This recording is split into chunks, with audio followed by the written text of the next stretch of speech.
feel like you have almost no idea what you're doing, or what order to do things in, or how loud it should be, or whether you should just have a mastering engineer do it?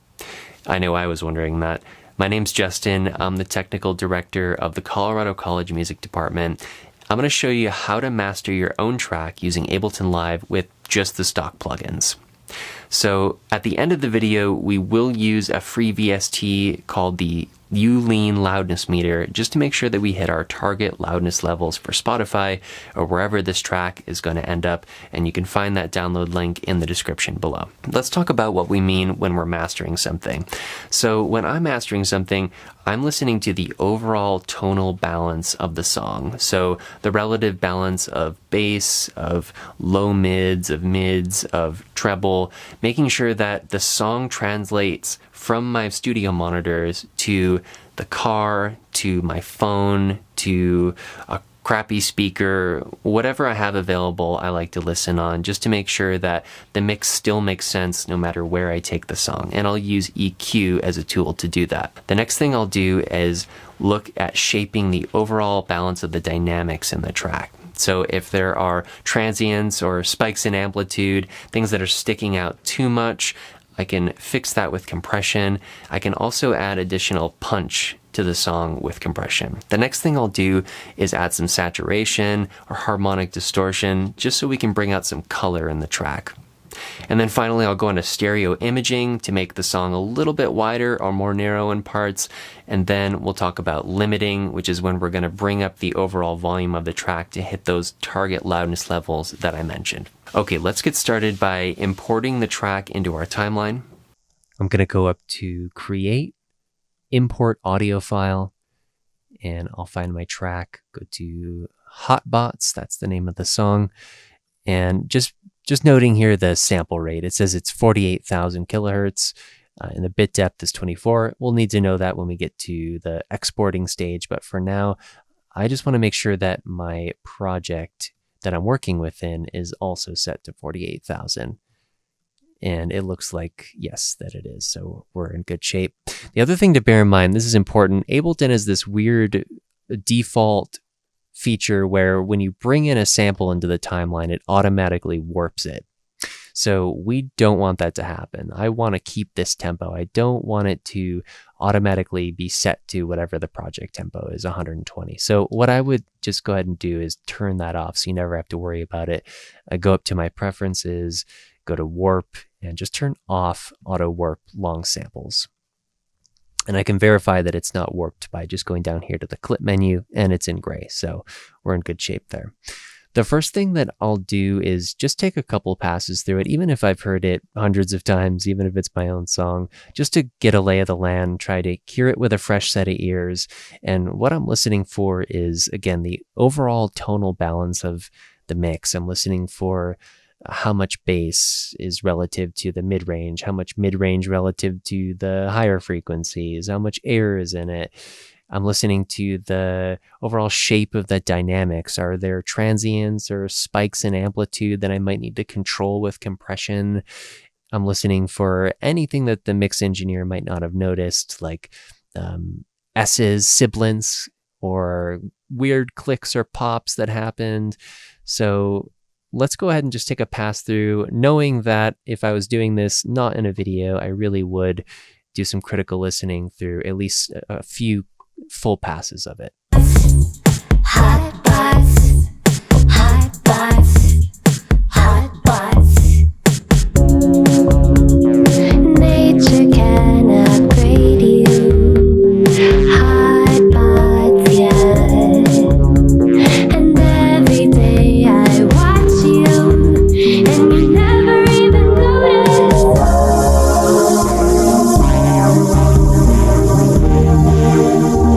Dark. Watching you watch chick flicks at the park. Texting with your mom in the club. Please place your bananas. Okay, so I've got a basic idea of what I might like to do. Let's start by going into our effects section, and I'll grab a utility plugin and make sure that goes on the master track. So with this utility, what I'm going to do is, first of all, take a listen to my mix in mono. And I'm going to do that for a couple of reasons. The first is that I want to make sure that all the panning decisions that I made or that this person made still make sense when it's summed down to mono. So earlier in the video, I mentioned how we are optimizing the song for playback on a variety of different systems, like your phone, your car, and mono is another potential situation. It's not all that common that somebody would hear something in mono, but again, you still want to make sure that it makes sense. If things are panned super wide, it may not work as well when you bring it into mono. So this is kind of a cursory check. And the other thing that we're looking for is any amount of phase cancellation, which would be hard to fix at this point without the stems, but you would hear that because some of the low end would drop out when you flip it into mono. So let's take a pass and see what we hear. Nature can upgrade you. Hot box, yeah. And every day I watch you, and you never even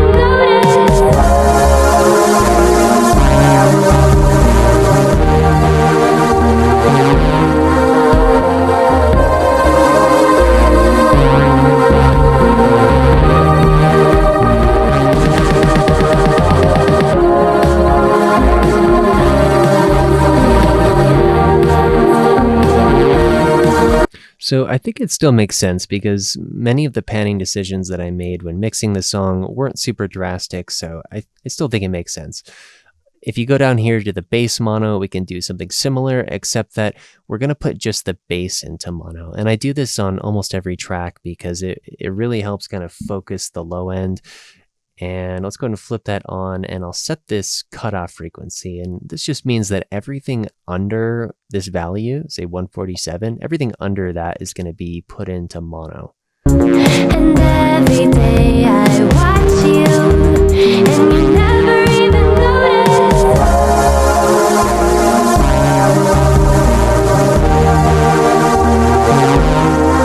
So it's a little bit hard to hear. You can flip your headphone button here, and what that'll do is let you monitor just what's being put into mono under the cutoff frequency.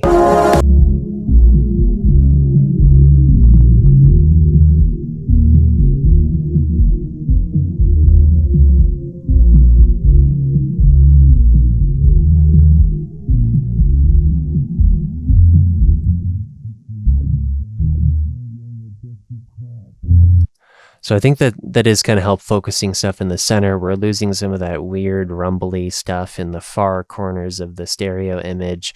I think it works well. So let's turn that off. And the last thing we'll look at on this is the width. So this is going to be your stereo width. You can make it, if you go up to 400, that's going to be super artificially wide, all the way down to putting it back into mono. I'm going to experiment with adding just a little bit of stereo width. Hot box, yeah.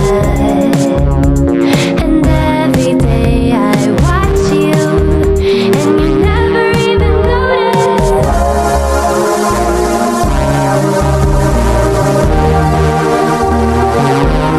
You could even do some automation there. So when it goes from the vocal part into that synth break, we could automate so the width, everything just kind of opens up. And every day I watch you, and you never even notice. So that could be a cool effect that you employ in several different parts of the song, kind of bringing things to the center focused, bringing them out wide, just creating more movement in the mix. So the next thing I'm going to do is add my EQ, and this is what I'll use to shape the tonal balance of things. So I've got all these different filters that I can work with. Number one, this is going to be my bass filter. I'm going to go ahead and switch the filter type, and we can alter the width of the filter. We can change the amount of gain, and of course the focused frequency. In this case, I'm looking for something kind of in the sub-bass range. If you're not listening on speakers or headphones that are able to reproduce sounds this low, this part might be a little bit difficult for you to hear, but just see what you can do. Hot spots, yeah. And every day I watch you, and you never even notice.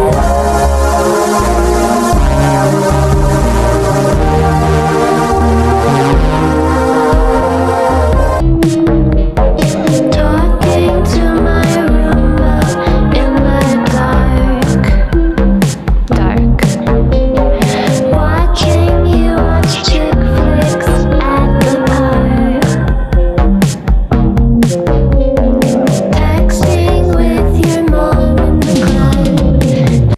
Okay, so I've got about a 4 dB boost focusing right around 50 hertz or so. And let's go to our second one. For this, I'm going to use this to cut away some of the clutter. Some people call it the boxiness of the mix. It's hard to kind of define these sound terms, but I would say that it's the kind of dull, lifeless part of the low mid-range where it just sort of sounds like what the word cardboard box sounds like to me. So I'll boost it just to hear what I'm doing. I'll start around 300, and then once I find what I'm looking for, then I'll apply the cut. My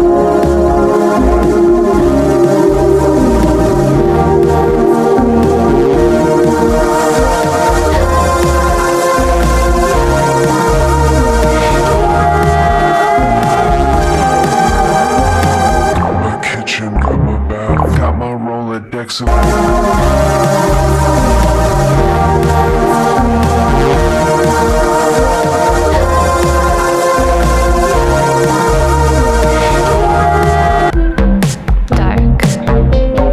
Watching you watch chick flicks at the park.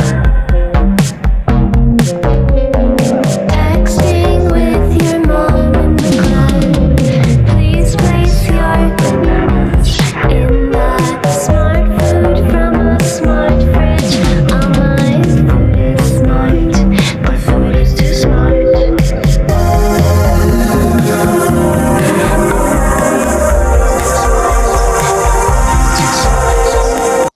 And I'm flipping these on and off just so you can hear the difference between the original signal and the change that I made.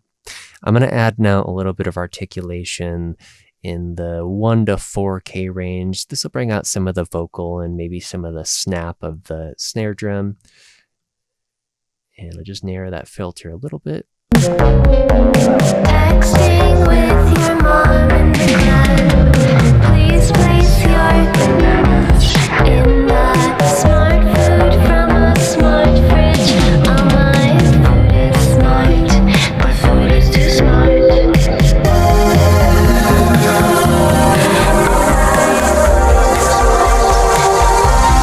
And then I'm going to add a high shelf here to bring a little bit of air out of things. I'll start that somewhere around maybe a 10 or 11K or so. trying to get Trying to get that. Leave your light on, hot spot. Don't you game, hot spot.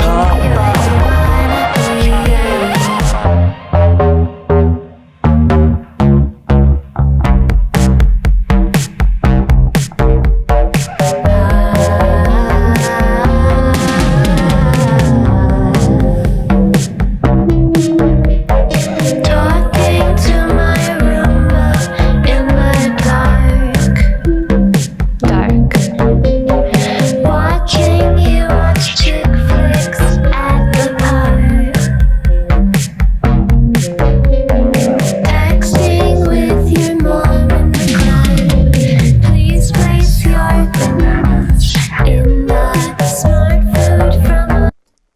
Now, you might be wondering, how do you know how much or how little to cut or boost? And that's where having a reference track can be really helpful. If you're making music within a discernible genre like rock or pop or hip hop or something, it can be very helpful to pull up an artist that you admire, something that you are kind of aiming towards in your production. You're not going to sound like them. I wouldn't worry about that. This is really just somewhere to point your intentions. And pull that up in Spotify or YouTube, or even drag it into the timeline, level match those, and just do what you can to compare how much bass does this track have compared to mine? How loud is the snare drum compared to mine? How much air is in the track? How much of that super high end stuff is in there? It just helps because then you're not mixing in the dark. You have something that you can focus on and aim towards. Now, if you're making more experimental music, this might be a little bit less of the case, and referencing might not be the best option for you. So the next thing we're going to add is our glue compressor, and I like the glue compressor because it sounds better on groups, and I think sounds good on the master chain too. So with compression, we're aiming to control some of the dynamic range of our song. So we're going to attenuate or reduce some of the loudest parts of the signal. So by doing that, we can then bring up the volume of the rest of the entire track. So we're bringing down the loudest stuff and then bringing everything else up. And what we're doing is compacting things, making them more focused, more punchy, and it's hopefully sounding better. So the first thing we'll do is adjust the threshold. And even if you use one of these presets, and there's lots of great presets to start from, it's not going to do anything until you start messing with the threshold. The threshold is the point at which compression will begin.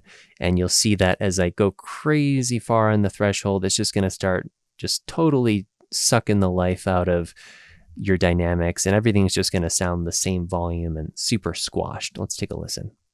Texting with your mom in the cloud. Please place your bananas in the smart food from a smart fridge. Oh, my food is smart. My food is too smart. So I think this kind of illustrates the point of, or the dilemma of compression, is that you want to add enough to control the dynamics, to make things sound focused, but you also don't want to go so far that you just destroy all the dynamics in it and everything sounds flat and lifeless, which is surprisingly easy to do. So I'm going to aim here for around 3 to 5 dB of gain reduction, and I'm just going to use my threshold right now. Watching you watch chick flicks at the park.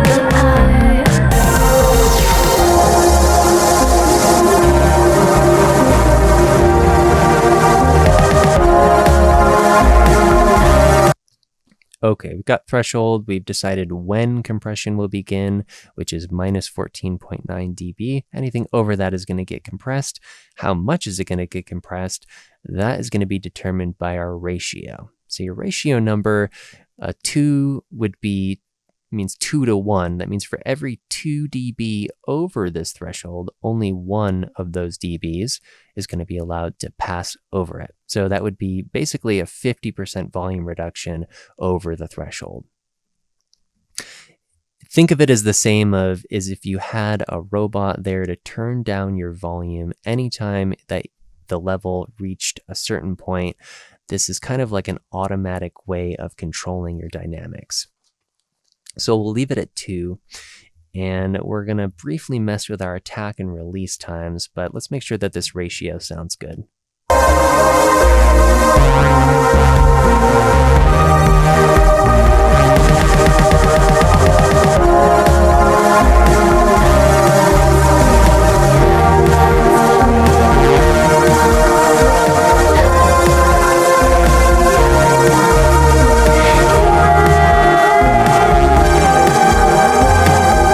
So when you start going up to 4 and 10 with your ratio, that's going to be a ton of compression, which is not to say that you can't do that. I would just recommend trying to roll back your dry wet as you just saw me doing there, so that you're still getting some of the original dry signal with all the dynamics mixed in with that, just a sliver of that crazy compressed wet version of it. Okay, and lastly, the attack and release. So with the attack, that's going to be how quickly the compressor clamps down on the signal. All the way to the left is your fastest attack time. All the way to the right is your slow attack time. And you can hear this illustrated by how dead usually something like a snare drum, it really dampens the transient or the kind of front of the sound, the attack of the sound. So I'm going to start with a really fast attack and move my way back until I've got a good balance of enough attack on the drum with enough control. So I'm balancing dynamics with control.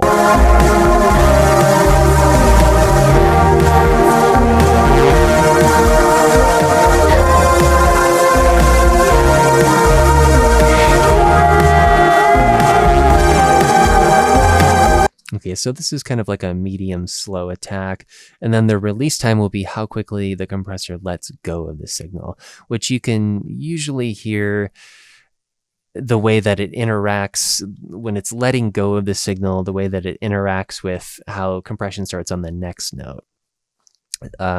Another way to think about it is with an all the way fast release, that's going to be the least amount of compression because it's just letting go of it super quickly. But the slower you bring this release down, it's just going to stay compressed because the meter's not going to have a chance to even let go before the next note starts triggering the compressor.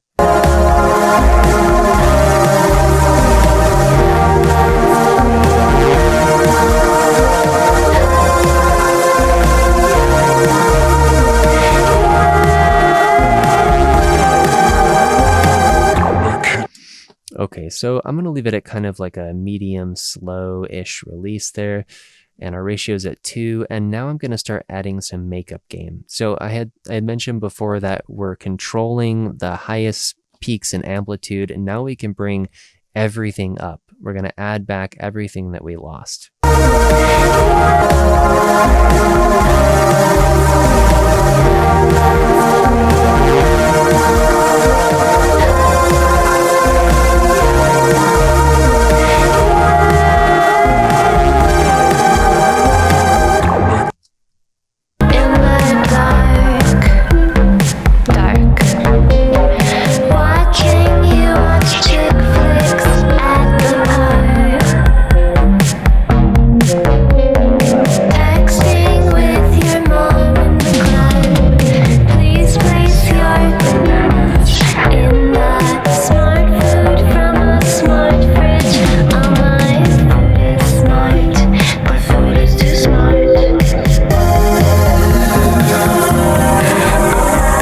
And I'm trying to level match these with the makeup gain so that when I turn it off, it's relatively the same volume. That way, when I turn it back on, I'm just hearing the compression or the added thickness there without my brain being tricked that it's just being louder and therefore better. Okay. And one more thing to note here about the glue compressor is that if one particular element of the mix is driving the compressor more than others, this usually happens like when a kick drum is too loud and there isn't a way to really go back and fix it. We want our signal to be kind of evenly compressing the whole mix, not just being triggered by one element. So what you could do is flip this EQ option. You could go to your filter and then this basically tells the compressor that don't listen to anything under 200 hertz. So we'll close that back up and let's go now to our saturation.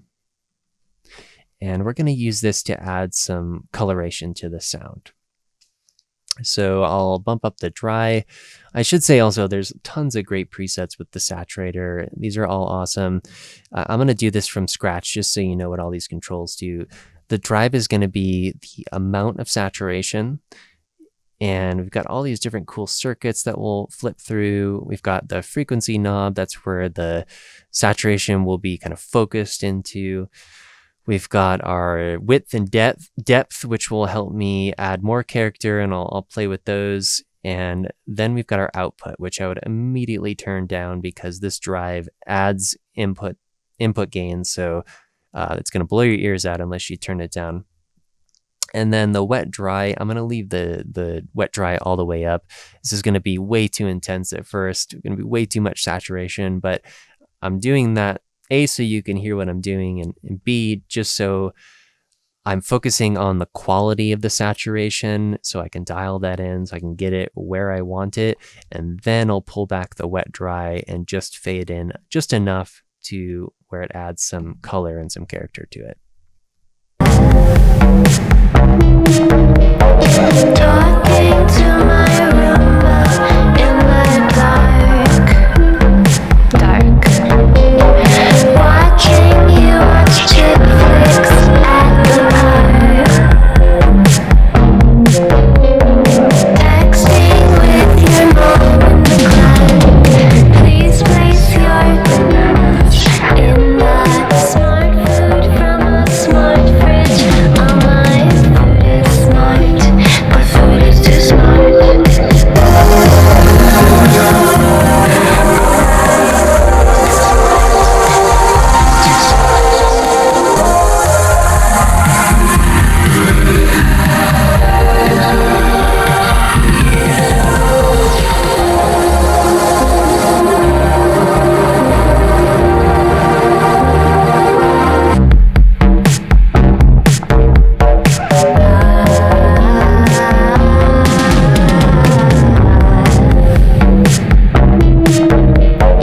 Talking to my Roomba in the dark. Watching you watch chick flicks at the park. Texting with your mom in the cloud. Please place your in the smart food from a smart fridge. All my food is smart, but food is too smart.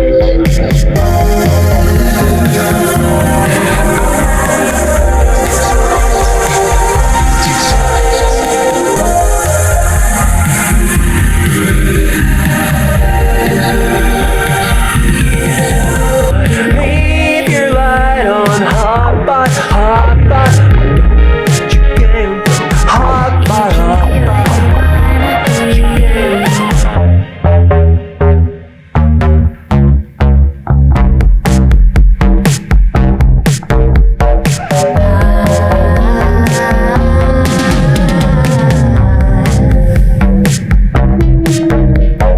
Talking to my Roomba. Okay, that sounds pretty good. I was aiming to get the saturation kind of right on the edge of the bass, so it just added a little bit of crispiness to it, and is also kind of hitting on some of the low partials of my voice too, which I think sounds pretty cool. Okay, so the last thing we're going to do is throw our limiter on here, and that's what's going to bring this up to the ideal volume that we want. And in order to know what we're doing, this is when we're going to add the aforementioned loudness meter, which if you've already gone ahead and installed it, you can go to your plugins and just hit rescan. Should now pop up in your plugins list when you search YouLean.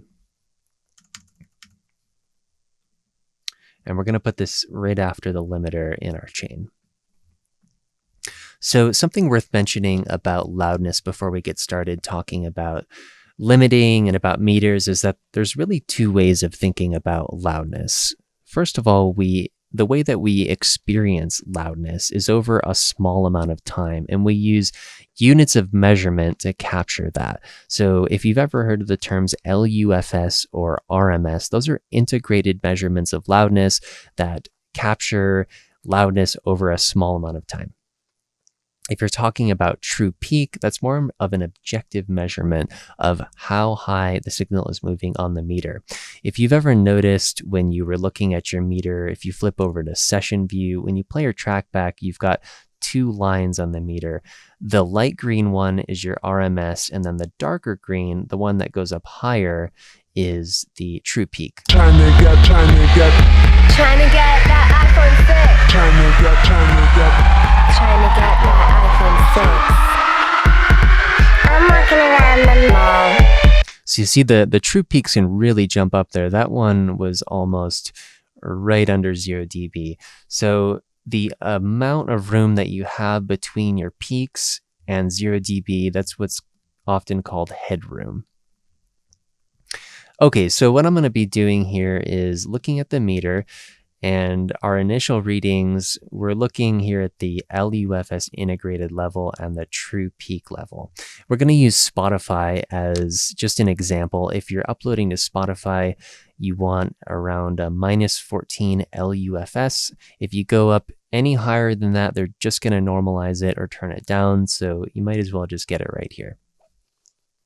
And then we want a -1 true peak max. So to achieve those results, I'm going to be moving my gain knob on my limiter, which is going to be adding input gain to the entire track and bringing up the volume of the entire track, and a ceiling here. So this is going to be the point where no audio can cross over. And you'll notice that as you add more gain and you've got the ceiling now, things are going to get smashed up against that ceiling and start to get distorted. And we don't necessarily want that. So keep an eye on the LUFS integrated and true peak max.